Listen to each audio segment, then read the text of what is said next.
I think it would be improper to start this video without some sort of apology to Nicki. Because whenever Nicki would say, oh, they're trying to get me, oh, the people in the industry are constantly scheming against her, and the fact that there's an obsession to get rid of her, I just used to knock it off and just be like, oh my god, Nicki, someone is always out to get you. You always feel that someone is out to get you. But in the past few years, it turns out that Nicki has literally always been right. Because we've seen it with the artists from Cardi to Megan that there's an obvious attempt to get a new Nicki Minaj. There's always an attempt to get a new Nicki. And I just feel bad for all the times where I would say that, Nicki's always paranoid. Nicki always feels that people are out to get her. Oh, Nicki, it's all in your head. And I think one of the first times that it struck me that, oh, Nicki is not insane. Oh, this thing is not just something that Nicki conjured up in her head was the time where the rapper Lady Leisha came out to state that she was offered $250,000 to make a diss track against Nicki Minaj. And I was just like, oh, like who the hell is willing to pay 250,000 American dollars for a diss track against Nicki? Like it was just a single diss track, and I'm like, they're really trying to get rid of Nicki. Like it was so insane to me to comprehend that because what? Is it actually true that you got offered 250K to write a diss track for Nicki and you turned it down? Yeah, it is, yeah. Are you only hearing about this now? I remember hearing about it at the time, but I've never had a chance to actually speak to you about it. Oh, yeah, no, literally, yeah. Genuinely, that's what happened. And that just came from me doing a cover of Look At Me Now, you know, Busta Rhymes. It went on World Star, and then like Atlantic Records was trying to reach out. Fast forward, I'm sitting down in front of this guy with my manager at the time, and he's just like, yeah, we basically want you to do a diss track to Nicki Minaj. This is after I played him my whole like EP or whatever I've got coming out. And it's like he didn't really care about it. And I just knew something wasn't right. And I went away, I'm not gonna lie, I went back on the flight home, I was bawling, because I'm thinking. And that's just absolutely insane to me. The fact that people were willing to pay that much for a single diss track against Nicki. And if you listen closely, it was Atlantic Records. And guess who signed to Atlantic Records? Cardi B. So, and I'm like, Atlantic has really always had it out for Nicki. They have always had it out for Nicki. So whenever people try to say, "Oh, the Cardi Nicki beef was Nicki's fault," and I'm like, no, it wasn't. It was a lot more calculated than that.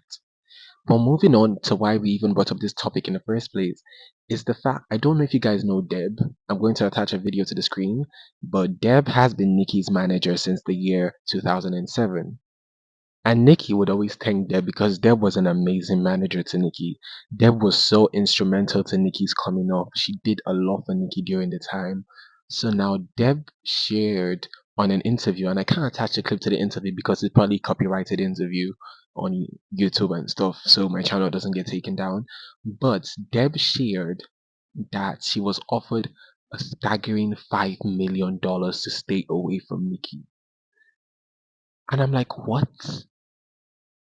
Not even $1 million, five. And obviously, her staying away from Nikki doesn't mean just, oh, you're not going to talk to Nikki, you're not going to speak to Nikki.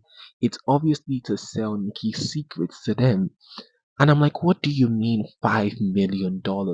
Like when Nikki said she was an obsession, she meant that. Thankfully, Deb did not accept that ish. She said Nikki was her child and she would never, and she could never do that to Nikki. Thankfully.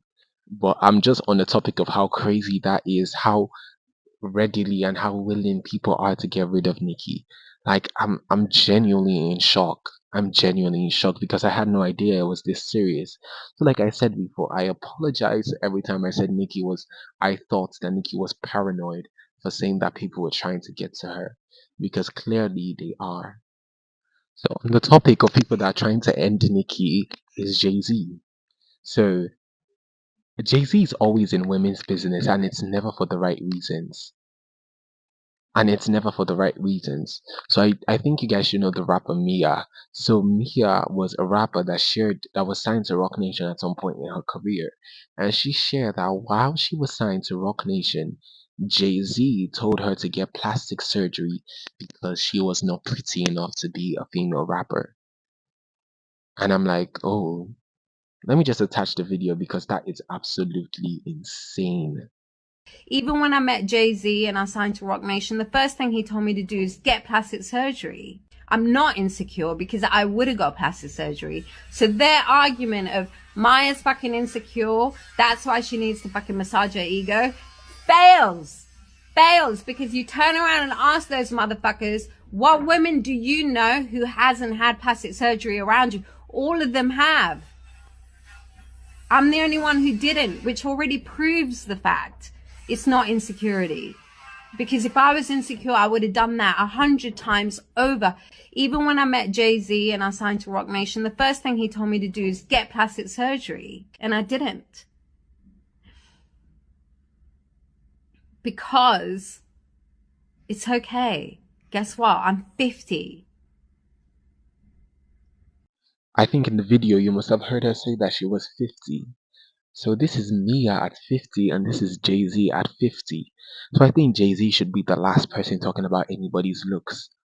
Jay-Z should absolutely be the last person telling anyone should get plastic surgery when he looks the way he looks. You've literally never been a good looking man in your life. And you're the one to tell women what to do with your bodies and to get plastic surgery and to get this done and to get that done. What have you seen? Have you seen the mirror? Have you looked in a mirror? It's the audacity of the man. So moving on. So Nicki recently shared that we would be getting Queen Radio back. And when we see the new home that Queen Radio is in, we will be gagged. And I'm super excited because I loved Queen Radio on Apple Music. Like Queen Radio on Apple Music was a top-notch show. Was probably one of the best moments of Nicki's career for me personally. So if we are getting Queen Radio back, I am most excited when I am a number one fan and I play it on a platform that we all have access to. Because guess what? Oh wait. Guess what, y'all? When Queen Radio comes back, you won't know where it's coming from. Oh, Digital Golden 47. She probably like, bitch, I ain't say I'm going on live with you. Like, bro, the amount of gaggy themes that we are getting for Pink Friday 3, I don't know if the album is called Pink Friday 3, but for Nicki's new album dropping in 2025 is insane. So we're getting a new album, we're getting a documentary, and now we are getting Queen Radio coming back, as well as the launch of her record label. So I'm like, oh my god, the next era is about to be such a gag. So, after Nicki announced that the album would be dropping in 2025, a lot of people were speculating if we would still be getting the deluxe version of Pink Friday 2, the hiatus version, and that was supposed to drop in this December. That's I think 13th of December. That's next week. So people were speculating whether the deluxe was still dropping because Nicki hasn't said anything about the deluxe since she announced the album.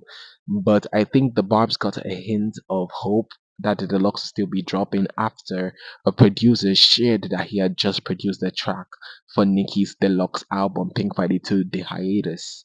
So the producer's name is Eraholic, and he shared that he produced the track for Nicki's deluxe album, and even drops the date 13th of September, meaning that if the deluxe is dropping, it's still dropping on the day that Nicki promised. So I'm just super excited for that because we just got 4 songs from the Pink Print 10th anniversary edition, and to think that we would still be getting the deluxe edition, the hiatus, is going to be so gaggy. Like I'm literally so pumped for this. So yeah, the Barbs are excited.